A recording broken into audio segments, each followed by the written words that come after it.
Tak pernah terpikir dalam hidupku bahwa rumah yang seharusnya menjadi tempat paling suci dan tenang justru menjadi tempat aku jatuh dalam godaan.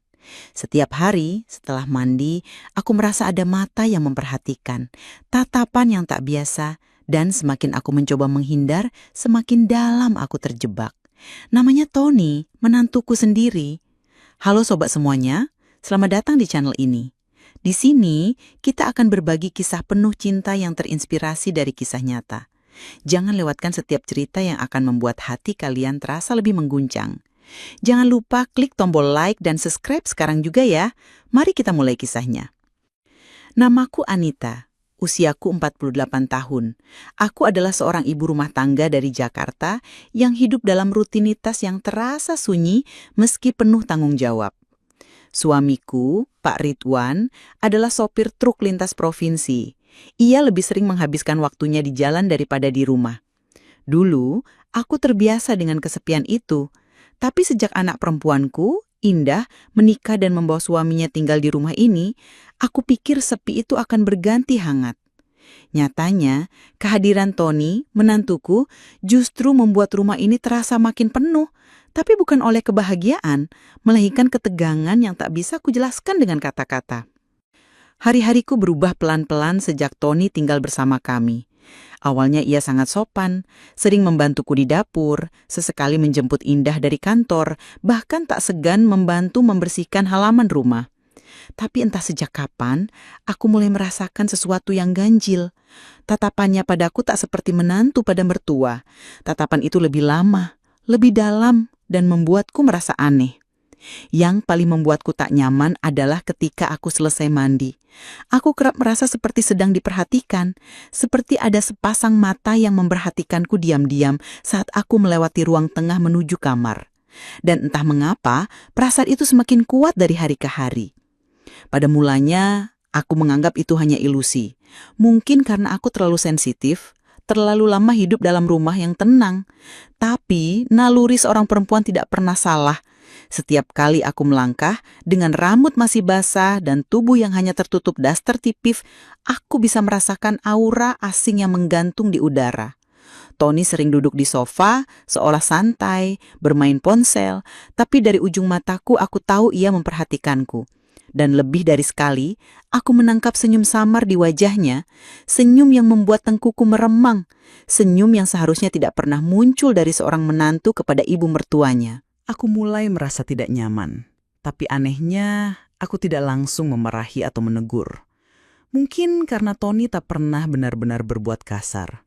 Ia hanya memandang, dan aku diam. Bahkan, kadang diamku itu seakan menyetujui. Ini yang membuatku mulai membenci diriku sendiri. Kenapa aku tidak bisa tegas? Kenapa aku justru merasa ada getar? Getar kecil yang muncul ketika diperhatikan oleh pria muda sepertinya. Apa karena suamiku terlalu sering meninggalkanku? Apa karena sudah lama aku tak merasakan gairah, perhatian? Tiap malam aku tidur dengan perasaan kacau. Aku ingin cerita ke sahabatku, ke seseorang, siapapun, tapi siapa yang bisa kupercaya?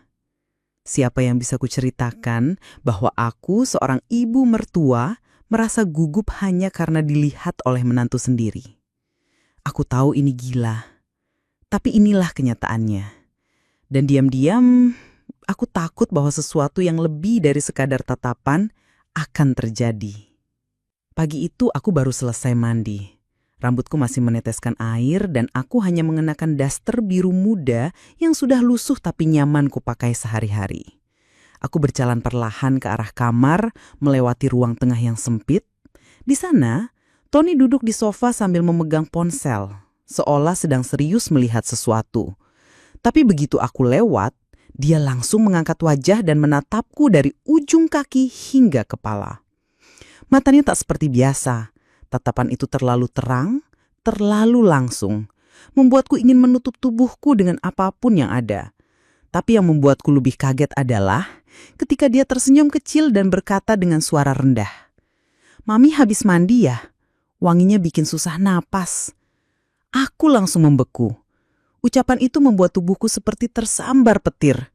Aku tak tahu harus menjawab apa. Mulutku terbuka sedikit, tapi tak ada kata yang keluar.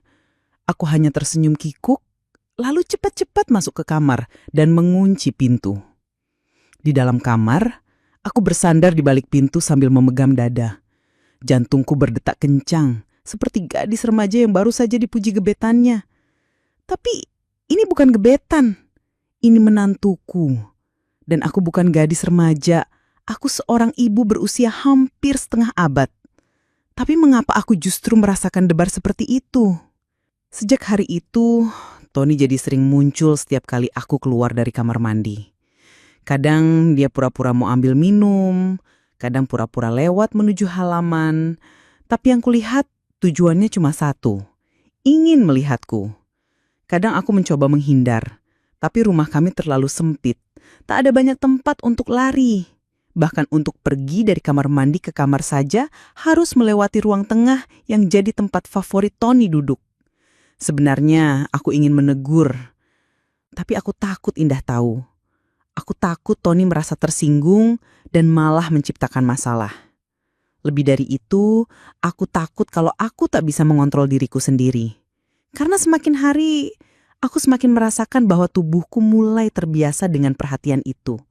Bukan karena aku menginginkannya, tapi karena aku seperti kehilangan arah tentang mana yang benar dan salah dalam keheningan rumah tangga yang selama ini sunyi. Aku tak pernah cerita pada siapapun, bahkan pada diriku sendiri. Aku pura-pura menutup mata, tapi kenyataannya, hari-hari berikutnya aku mulai menghitung waktu mandi dengan hati-hati, mulai memilih daster yang lebih longgar. Tapi semua itu percuma. Karena aku tahu bukan tentang pakaiannya, tapi tentang getaran yang sudah mulai tumbuh tanpa sadar di dalam hatiku. Hari itu hujan rintik-rintik. Aku baru selesai mandi sore dan seperti biasa mengenakan daster katun lembut yang nyaman untuk duduk santai di rumah. Ketika keluar dari kamar mandi, aku melihat Tony sedang berdiri di depan dapur, seolah hendak mengambil air. Tapi aku tahu dia tak benar-benar haus, karena setiap kali aku selesai mandi, Tony selalu muncul entah dari mana, seolah hujan tak bisa menghalangi keinginannya untuk hadir di hadapanku. Aku gak pernah lihat perempuan seusia Mami secantik ini. Ujarnya suatu kali saat aku lewat dengan rambut masih basah dan aroma sabun mandi masih segar tercium. Kata-katanya terucap begitu saja, seperti angin, tapi menusuk dalam. Aku tak menjawab. Aku hanya melewatinya dengan langkah cepat. Tapi diam-diam aku merasa dipuji. Dan pujian itu seperti tetesan air di tanah kering, membuatku hidup kembali sekaligus merasa bersalah. Tony makin sering mencari alasan untuk bicara padaku. Kadang soal sabun mandi yang katanya wanginya menenangkan. Kadang soal resep masakan. Tapi selalu ada satu momen ketika matanya menatapku tak seperti biasa. Seolah dia bukan menantuku. Seolah dia lelaki yang sedang jatuh cinta. Aku mulai mengunci pintu kamar lebih cepat. Mandi lebih pagi atau lebih malam agar tak berpapasan dengannya. Tapi Tony selalu tahu celah. Bahkan saat aku sedang mengeringkan rambut di ruang tamu, dia datang mendekat dan berkata, "Kalau aku belum nikah sama Indah, mungkin aku udah ngelamar Mami." Kalimat itu terlalu jauh, tapi anehnya aku tidak langsung marah. Aku hanya diam, dan diamku itu seperti sebuah pengakuan. Sejak itu aku mulai ketakutan, bukan pada Tony, tapi pada diriku sendiri, pada detak jantungku yang semakin cepat saat dia datang, pada pikiran-pikiran yang tak seharusnya ada, dan pada rasa hangat di dada yang muncul saat Tony berada dekat. Sesuatu yang tak pernah kuperoleh lagi dari suamiku selama bertahun-tahun. Aku sadar semuanya sudah melewati batas saat Tony berdiri di ambang pintu kamar mandi saat aku baru keluar. Ia tak mengatakan apa-apa, hanya menatapku dengan mata yang penuh keinginan. Aku memeluk handukku lebih erat, berusaha menutupi bagian tubuh yang belum sempat kuganti. "Kamu ngapain, Tony?" Tanyaku pelan, bergetar. Tapi dia tak menjawab. Ia hanya menatap. Lalu senyum itu muncul lagi. Senyum yang membuatku ingin kabur, tapi juga membuatku ingin diam di tempat. Malamnya, Aku memikirkan kejadian itu berulang-ulang. Aku merasa kotor. Aku merasa seperti wanita murahan. Tapi perasaan bersalah itu bercampur dengan rasa yang tak bisa kutolak. Tony memberiku perhatian yang tak pernah kudapatkan lagi dari suamiku. Ia memujiku, ia memperhatikanku, ia menunggu setiap kali aku selesai mandi seperti aku adalah satu-satunya hal yang ia pikirkan sepanjang hari. Aku tahu ini salah. Aku tahu ini tidak seharusnya terjadi. Tapi, kenapa aku tidak bisa menjauh? Kenapa aku tidak bisa menolak saat Tony mulai menyentuh ujung jemariku saat mengambil cangkir? Kenapa aku membiarkannya berdiri terlalu dekat di dapur? Dan kenapa aku merindukan kehadirannya setiap kali aku selesai mandi? Aku mulai membenci kamar mandi. Karena setiap kali aku keluar dari sana, aku menjadi wanita yang berbeda. Wanita yang mudah tergoda, wanita yang tak bisa lagi membedakan batas antara kenyamanan dan dosa. Dan Tony adalah godaan yang terus hadir. Dalam diam, dalam tatapan, dalam senyuman kecil yang menyelinap ke dalam relung hatiku yang paling rapuh. Aku mulai menulis di buku harian, tapi tiap kalimat selalu berakhir dengan air mata. Karena aku tahu, suatu saat semuanya akan terbongkar. Dan saat itu tiba, rumah ini tak akan pernah sama lagi. Malam itu, aku duduk di pinggir ranjang, mencoba menenangkan diri setelah mandi. Aku mengenakan daster panjang bermotif bunga. Rambutku masih basah dan harum sabun masih menyelimuti kulitku. Aku membaca doa dengan suara pelan, berharap Tuhan menutup semua celah godaan. Tapi suara langkah kaki Tony terdengar di lorong. Aku langsung tegang ketika ia mengetuk pintu kamar dengan lembut. Jantungku seperti ingin meloncat keluar. Aku diam, tapi ia bicara dari luar. Aku tahu ini salah. Tapi perasaan ini susah ku hapus, Mami. Aku lihat Mami bukan sebagai mertua, tapi sebagai wanita. Aku terdiam. Tak bisa bicara. Tidak bisa menolak. Tidak bisa memarahi. Kata-kata itu membuatku lumpuh. Aku tahu Tony mencintaiku. Atau paling tidak menginginkanku. Dan aku tak bisa menyangkal bahwa aku mulai merasa hal yang sama. Rasa itu bukan cinta, tapi lebih dari sekedar ketertarikan. Itu adalah kesepian yang dibungkus dalam perhatian. Dan malam itu, untuk pertama kalinya, aku tidak marah. Aku hanya diam. Dan dalam diam itu, aku tahu aku telah tergoda. Pagi hari setelah malam yang penuh kegelisahan itu, aku bangun lebih awal dari biasanya.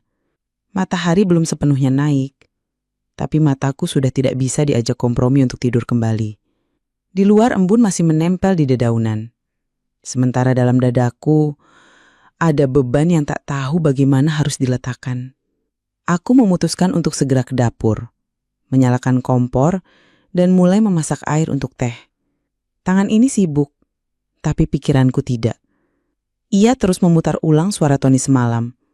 Kalimat yang ia ucapkan dari balik pintu, pelan tapi menghantam jantungku seperti palu. Aku lihat Mami bukan sebagai mertua, tapi sebagai wanita. Suara itu seperti mantra yang terus hidup di kepalaku. Dan pagi ini, aku tak tahu bagaimana harus melanjutkan hidup seolah semuanya biasa saja. Aku mencoba bersikap seperti biasa, memasak sarapan, mencuci beras, menyapu lantai. Tapi baru setengah jam, Tony muncul di dapur, mengenakan kaos putih tipis dan celana pendek. Aku hanya menunduk, berharap dia tak bicara. Tapi harapan itu langsung pupus. Mami tidur nyenyak? Tanyanya sambil membuka kulkas. Sungguh pertanyaan biasa, tapi dengan tatapan dan intonasinya, kata-kata itu jadi mengandung sesuatu yang sulit dijelaskan. Aku hanya menjawab singkat. Lumayan. Lalu pura-pura sibuk memotong sayur. Tapi Tony tak pergi. Ia justru mendekat dan berkata pelan di samping telingaku. Aku mimpin Mami semalam. Seketika tangan yang memegang pisau bergetar. Hampir saja sayur itu tak berujung. Aku tidak menjawab. Aku hanya diam. Tapi diamku kali ini bukan penolakan. Diamku adalah pengakuan yang tak bersuara. Sisa pagi itu berjalan sangat lambat. aku merasa berdosa, tapi juga merasa dihargai.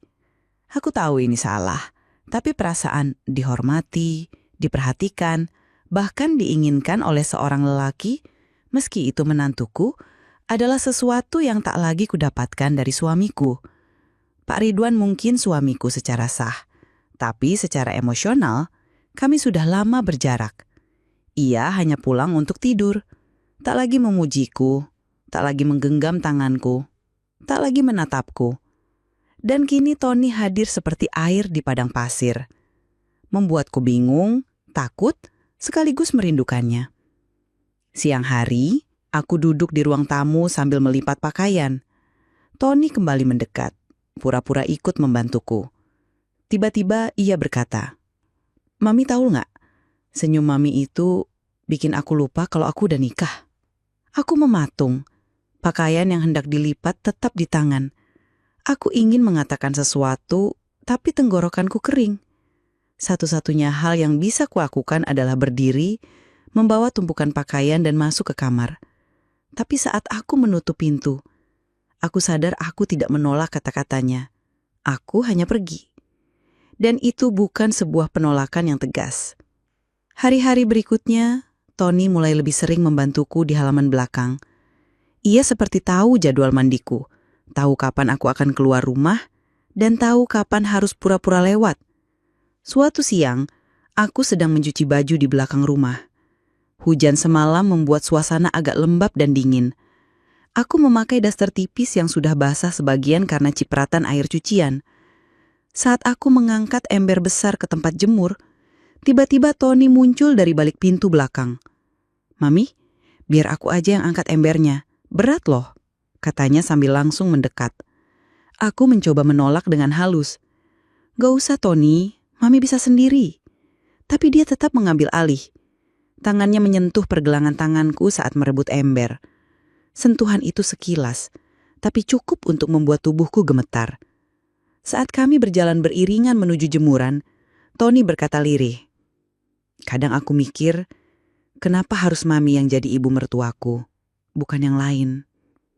Aku tahu maksudnya. Dan aku juga tahu hatiku mulai kehilangan kendali. Setelah mencuci, aku langsung masuk kamar dan mengunci pintu. Aku menatap bayanganku di cermin. Perempuan 48 tahun dengan rambut ikal separuh beruban, garis halus di sekitar mata, dan kulit yang tak lagi sehalus dulu. Tapi kenapa Tony terus melihatku, seperti aku wanita paling menarik di dunia? Aku terdiam lama.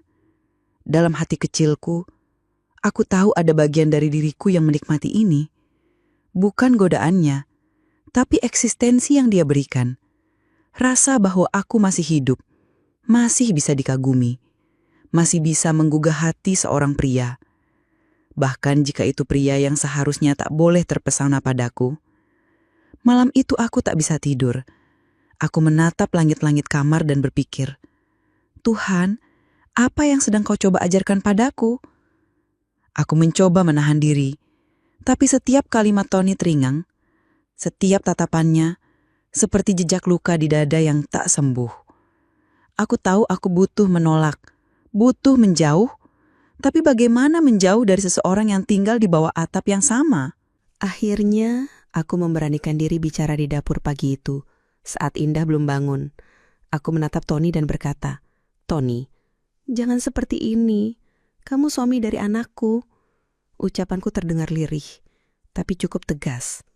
Tony menunduk sejenak, lalu berkata, "Aku tahu, Mami, tapi aku bukan robot. Aku gak bisa atur perasaanku semauku. Aku gak sengaja suka sama Mami. Aku cuma jatuh begitu saja." Kalimatnya membuatku hampir menangis. Tapi aku bertahan. Aku tak boleh lemah. Aku harus tegas walau hati ini sendiri sudah bergetar sejak tadi. Ia melangkah mendekat, lalu berhenti tepat di depanku. "Mami tahu kan, setiap kali Mami lewat habis mandi, aku seperti orang yang kehilangan kendali. Aku tahan, Mami. Aku tahan banget. Tapi makin ditahan, makin jadi." Aku melangkah mundur, menunduk. "Tolong jangan ngomong lagi, Tony. Aku gak bisa dengar ini." Ujarku pelan tapi dalam hati, aku ingin dia bicara terus. karena diam-diam kata-katanya adalah nyala kecil di malam yang selama ini terlalu sunyi. Hari itu aku sibuk membersihkan kamar belakang, mengelap kaca jendela, menyapu kolong meja, apapun kulakukan agar pikiranku tak kembali ke Tony. Tapi semua itu sia-sia. Bahkan saat aku duduk di teras sore harinya, Tony datang dan duduk tanpa bicara. Diam saja, tapi kehadirannya cukup untuk membuat jantungku kembali berdegup. Aku seperti gadis belia yang jatuh cinta secara diam-diam, tapi di dalam perasaan itu ada rasa berdosa yang menggerogoti, dan aku tak tahu siapa yang lebih jahat. Tony yang terus menggoda, atau aku yang mulai menikmati godaan itu. Malam demi malam berlalu, tapi luka dalam batin ini tidak juga sembuh. Aku tidur dalam perlu kesepian. Sementara suamiku, saat sedang pulang pun, lebih memilih tidur cepat atau main ponsel sampai pagi. Tak ada pelukan, tak ada tanya kabar, tak ada pandangan yang membuatku merasa sebagai wanita. Tapi Tony selalu memperhatikan. Bahkan saat aku sekedar mengikat rambut, ia bisa berkata, "Kalau Mami jadi artis, pasti banyak yang naksir." Kalimat itu gila, tapi membuatku hidup kembali. Aku mulai takut. Bukan takut pada Tony, tapi pada diriku sendiri. Aku tahu jika ini berlanjut, batas itu akan pecah, dan Roma ini tak akan pernah sama. Aku ingin berhenti, tapi aku juga ingin terus merasa diperhatikan. Aku berdiri di ambang dosa, dengan hati yang ingin kembali lurus, tapi kaki yang tak mau bergerak. Malam-malam itu jadi panjang. Aku menulis banyak di buku harian. Aku menangis, aku berdoa, tapi tetap saja, setiap kali mandi dan keluar dari kamar mandi, aku berharap Tony tidak ada. Tapi saat dia tidak ada, hatiku justru kecewa. Inilah yang paling menakutkan, ketika dosa menjadi candu. Lalu datanglah hari itu. Indah bilang harus ikut pelatihan kerja selama 3 hari keluar kota. Aku menyembunyikan keterkejutanku. 3 hari berdua saja di rumah dengan Tony. Aku ingin bilang tidak boleh, tapi lidahku keluh. Aku mengangguk dan mengantar Indah ke depan pagar. Lalu malamnya, semuanya terasa sunyi. Terlalu sunyi. Dan itulah awal dari malam-malam yang akan merubah semuanya. Malam pertama, aku mandi lebih awal. Aku berusaha menghindari Tony, tapi saat keluar dari kamar mandi, Tony sudah berdiri di depan pintu kamar. Ia membawa 2 gas teh manis. "Aku bawa ini buat Mami, biar gak dingin malam-malam," katanya. Aku ingin menolak, tapi ia sudah masuk. Meletakkan teh di meja, lalu duduk di kursi pojok kamar. Ia tidak bicara, hanya menatapku. Lalu ia berkata, "Aku cuma mau bilang, aku rindu." Aku tidak tahu apa yang terjadi malam itu, tapi saat ia menggenggam jemariku, aku tidak menolak. Aku diam. Dan diamku malam itu adalah kejatuhan pertama yang tidak lagi bisa kuingkari. Malam itu menjadi malam yang akan selalu kuingat seumur hidup. Di dalam kamar yang hangat, namun terasa sempit oleh kehadiran Tony, aku duduk di ujung ranjang, mengenakan daster panjang bermotif bunga tua. Rambutku masih sedikit basah setelah mandi. Tubuhku bergetar, bukan karena dingin, tapi karena campuran perasaan yang membingungkan. Takut, malu, tapi juga penasaran. Tony duduk di lantai, bersandar pada lemari. Ia tidak bicara, hanya menatapku dengan mata yang menyimpan sesuatu. Entah luka, rindu, atau hasrat. Aku tidak berani membalas tatapannya, tapi aku juga tak bisa menyuruhnya pergi. Diam di antara kami lebih nyaring dari apapun malam itu. "Maaf, aku ganggu malam-malam gini," ucapnya perlahan, seperti takut merusak sunyi. Aku tidak menjawab. Ia lanjut, "Aku tahu aku salah, tapi aku gak bisa lagi pura-pura. Aku gak bisa terus diem kayak orang normal, karena yang kurasa sama Mami bukan hal yang bisa kututupin terus." Nadanya seperti anak kecil yang sedang curhat, tapi matanya seperti pria dewasa yang kehilangan arah. Aku memejamkan mata, berharap semuanya hanya mimpi. Tapi saat ku tarik nafas dalam, aroma teh manis dan wangi tubuh Tony menyatu dalam udara. Realita ini terlalu dekat. "Mami," ucapnya lagi, kali ini dengan suara lebih dalam. Aku tahu aku mungkin egois, tapi selama tinggal di rumah ini, satu-satunya hal yang bikin aku betah cuma satu. "Mami." Ucapannya membuat dadaku seperti diremas. Aku merasa bersalah, Tapi bersamaan dengan itu, aku merasa dihargai, diperhatikan, disayangi. Perasaan yang sudah lama hilang dalam pernikahanku bersama Rituan. Tony membuatku merasa mudah kembali, diinginkan, bahkan diidolakan. Itu membuatku bingung, haruskah aku menolaknya atau membiarkan semuanya berjalan tanpa arah? Tangannya meraih jemariku. Aku tidak menariknya. Kulihat wajah Tony dari dekat. Mata tajam tapi teduh. Nafasnya sedikit berat, bibirnya sedikit gemetar. Aku nggak minta apa-apa, Mami. Cuma jangan jauhin aku, bisiknya. Dan malam itu, aku tidak tahu siapa yang lebih salah. Dia yang menggoda atau aku yang akhirnya menggenggam tangannya kembali. Setelah malam itu aku tak pernah lagi sama. Pagi harinya, aku memasak seperti biasa, tapi hatiku tidak tenang. Sendok sayurku genggam terlalu lama, nasi hampir lupa kutanak. Di luar burung-burung berkicau, anak-anak kecil tertawa dari halaman sebelah. Tapi dalam kepalaku, suara Tony terus bergema. Setiap ucapannya semalam, setiap tatapan dan sentuhannya terulang seperti kaset rusak yang tak mau berhenti. Tony tak banyak bicara. Pagi itu ia hanya membantu menyusun piring di rak dan sesekali mencuri pandang. Tapi yang berbeda adalah tatapannya. Kini ada ketenangan, seolah ia tahu bahwa dinding pertahananku sudah retak. Aku tidak menegurnya, tak menghindar, bahkan tak bisa menatap matanya. Tapi aku tahu ia sudah menang. Aku bukan lagi ibu mertuanya yang galak dan menjaga jarak. Aku kini hanyalah wanita yang sendirian dan perlahan goyah. Siangnya, aku sengaja berkegiatan di kamar. Aku takut bertemu Tony, tapi ia tetap muncul, mengetuk pintu, menawarkan teh. Aku menolak, tapi kemudian ku dengar suara gelas diletakkan di depan pintu. Aku titip teh, Mami jaga kesehatan ya, katanya. Aku hanya menatap pintu, rasanya ingin membukanya. Tapi aku tahu, di balik pintu itu bukan hanya teh yang akan masuk, tapi juga godaan, ketertarikan, dan mungkin penyesalan yang lebih besar. Malam harinya, saat sedang menyisir rambut, aku berdiri di depan cermin dan menatap bayanganku sendiri. Aku bukan lagi perempuan yang dulu.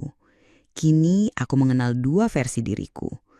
Satu Anita yang setia dan menjaga rumah tangga, dan dua Anita yang merindukan sentuhan hangat, pujian, dan rasa dicintai. Dan yang lebih menyakitkan, aku tak tahu mana yang lebih jujur. Saat kulihat bayangan Tony muncul di ambang pintu dari cermin, aku tidak berkata apa-apa. Aku hanya diam, tapi diamku malam itu adalah izin. Hari kedua tanpa indah dan suasana rumah seperti ditelan kabut.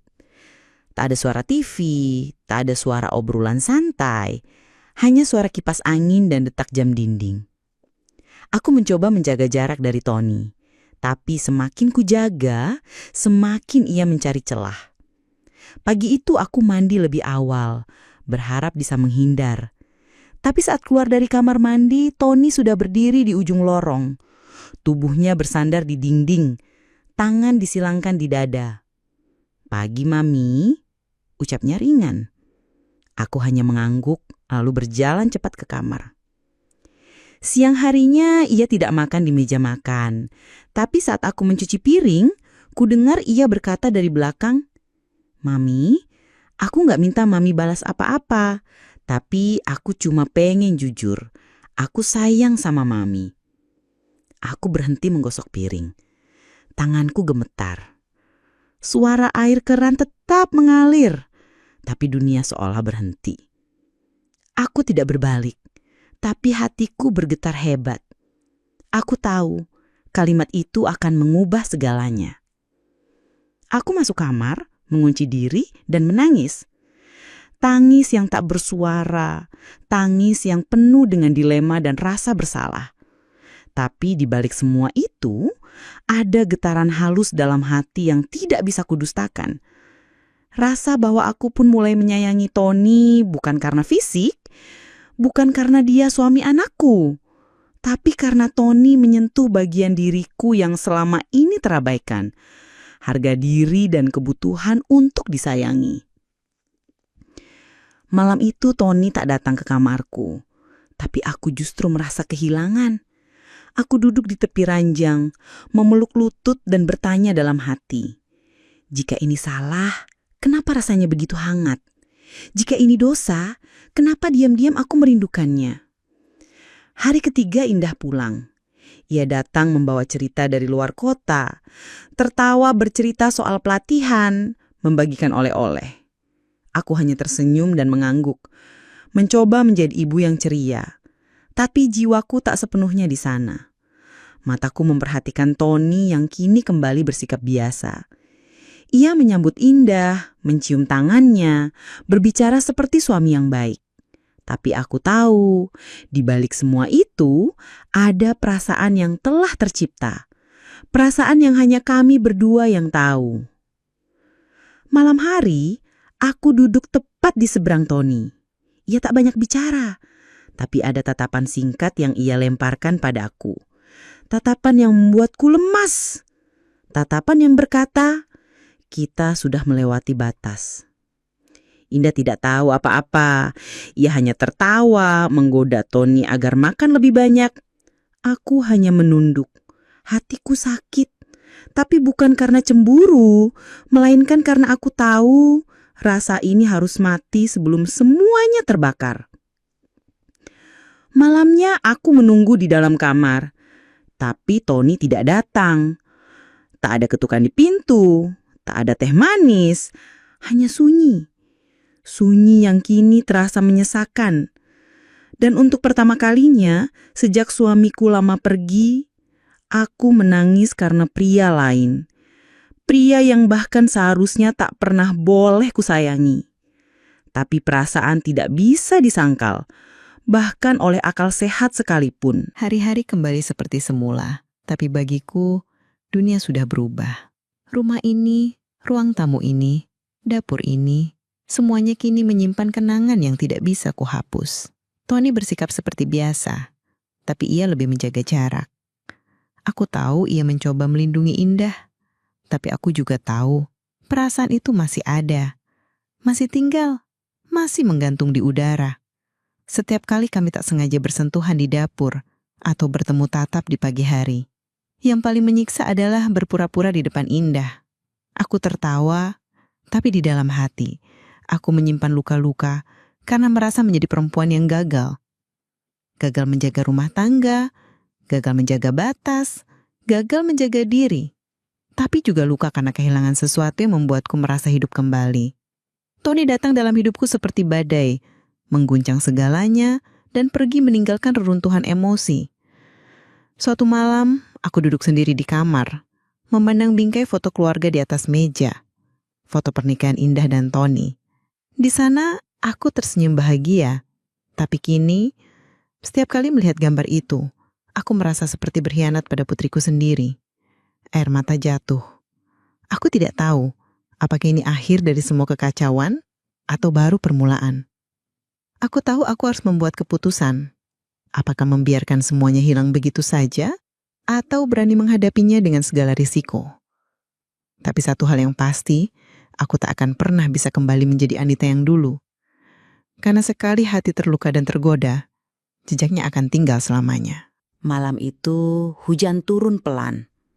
Langit seperti ikut menangis, menyamarkan suara-suara hati yang mulai retak. Aku duduk di teras, mengenakan jaket tipis, menatap kosong ke arah taman kecil di depan rumah. Angin membawa aroma tanah basah dan kenangan yang tak pernah betul-betul mati. Tony keluar pelan-pelan, tanpa suara. Ia duduk di anak tangga teras. Tidak jauh dariku tapi cukup memberi ruang agar kami tak saling bersentuhan. Kami terdiam lama, hanya ditemani suara rintik hujan dan detak jantungku yang mulai tak beraturan. "Mami?" ujarnya akhirnya. Pelan sekali. Aku tidak menoleh, hanya tetap menatap taman yang gelap. Aku mau keluar dari rumah ini. Pindah ke kontrakan di ujung gang. Ada teman yang butuh partner kerja, sekalian aku bisa bantu-bantu di sana. Kalimat itu seperti pisau yang menusuk pelan. Aku membalikkan badan perlahan. "Kenapa, Tony?" tanyaku meski aku tahu jawabannya. Aku tetap berharap dia bilang itu karena hal lain. Bukan karena aku, tapi harapan itu langsung sirna ketika ia menatapku dan berkata, "Karena aku sayang sama Mami dan itu membuatku salah tempat." Air mataku menetes. Bukan karena marah, bukan karena kecewa, tapi karena aku tahu aku pun menyayanginya. Tapi di dunia ini, tidak semua cinta harus memiliki bentuk. "Tony, jangan pergi," ucapku lirih. Tapi itu bukan permintaan, itu hanya suara hati yang terlambat. Tony hanya tersenyum pahit. Kalau aku tetap di sini, semua akan makin hancur. Aku nggak mau lihat Mami terus menangis dalam diam. Aku nggak mau jadi alasan keluarga ini berantakan. Ia berdiri, lalu melangkah ke dalam rumah, meninggalkan aku yang masih duduk terpaku di bawah hujan gerimis. Malam itu aku menangis dalam diam. Di kamar, di bawah selimut, aku merasakan rasa kehilangan yang lebih dalam dari apapun yang pernah kualami. Lebih dari ditinggal suami, lebih dari sunyi di rumah, karena kali ini yang pergi adalah satu-satunya orang yang membuatku merasa hidup kembali, meski dalam dosa. Pagi harinya, Tony benar-benar pergi. Ia mengepak barang-barangnya sendiri. Tidak banyak, hanya 1 koper dan beberapa dus kecil. Ia berpamitan pada Indah sambil berkata bahwa ia ingin belajar mandiri dan memulai usaha sendiri. Indah tampak sedih, tapi ia mencoba memahami. "Gak apa-apa, Mas, asal jangan ninggalin aku beneran aja," ucapnya sambil menggandeng tangan Tony. Aku berdiri dari jauh, mematung, tak sanggup menyembunyikan air mata yang terus menetes dari sudut mata. Tapi tak seorang pun melihat, karena air mata seorang ibu kadang memang hanya ditumpahkan dalam bayang. Ketika Tony melangkah keluar pagar, ia menoleh sekali padaku.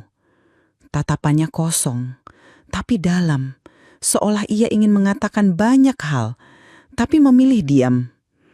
Aku mengangguk pelan, mencoba menyembunyikan gemuruh hatiku.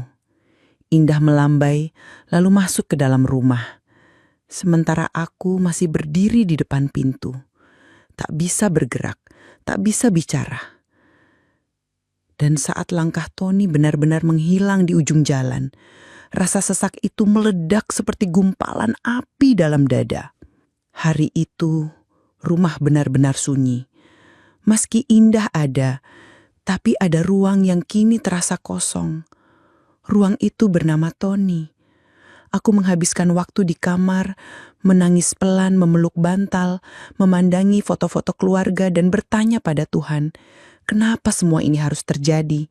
Kenapa aku bisa seceroboh itu, membiarkan perasaan ini tumbuh? Kenapa aku tak cukup kuat sejak awal? Setiap sudut rumah mengingatkanku pada Tony. Dapur tempat ia memuji makananku, lorong sempit tempat kami bertatapan diam-diam, sofa tempat ia menatapku saat aku selesai mandi. Semua menyisakan luka. Luka yang tak bisa kusembuhkan dengan apapun. Karena luka ini bukan karena perpisahan, tapi karena perasaan yang tak pernah punya nama yang sah. Beberapa minggu berlalu. Tony tak pernah lagi datang. Bahkan saat Indah mengajaknya makan malam bersama, ia menolak. Katanya masih banyak kerjaan di tempat barunya.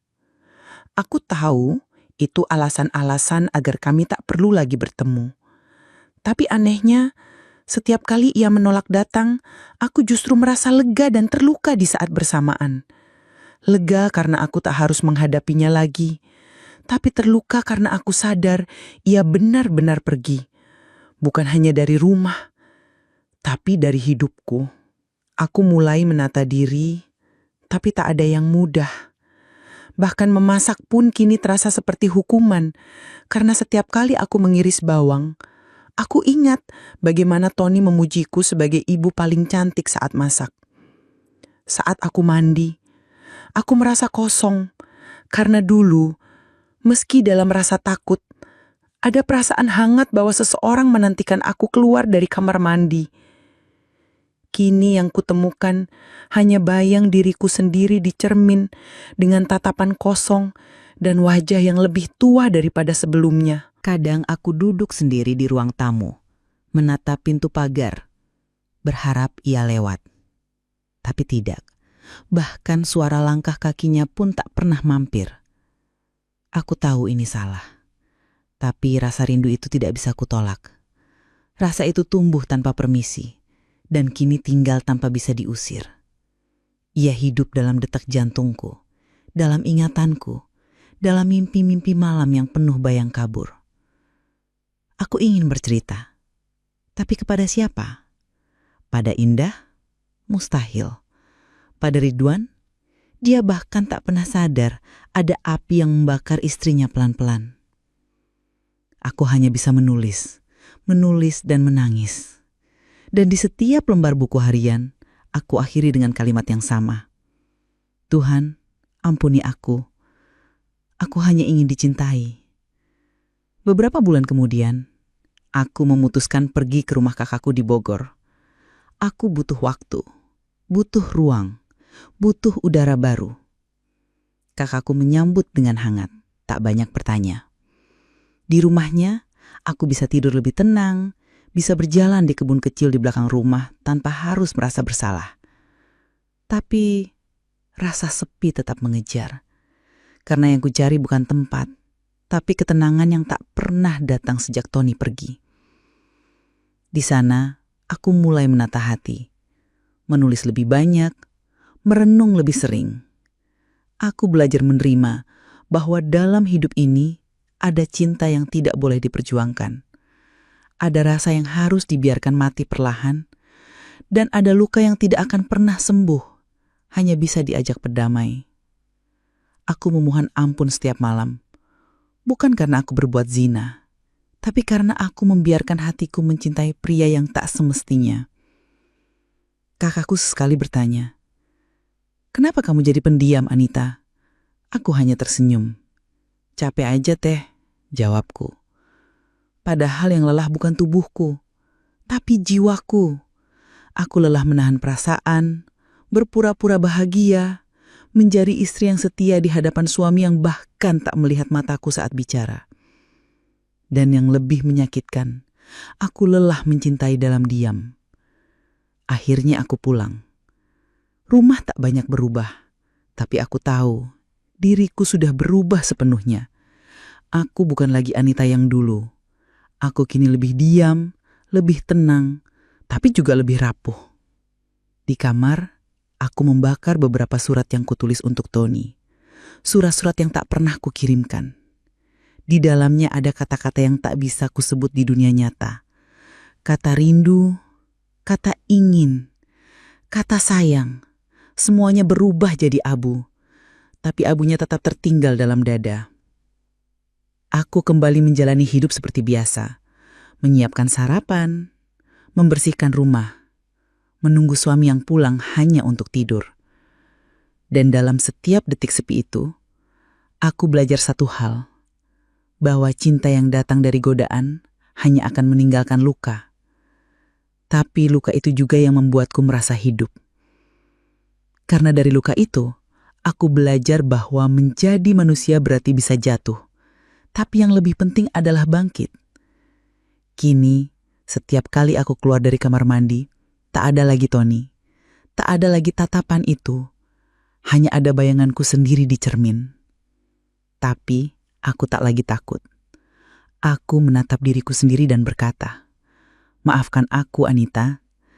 Kamu hanya ingin dicintai, tapi cinta itu tidak selalu harus dibalas."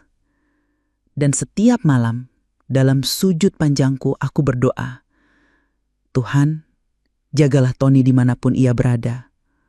Ampuni aku yang pernah menyayanginya lebih dari yang seharusnya.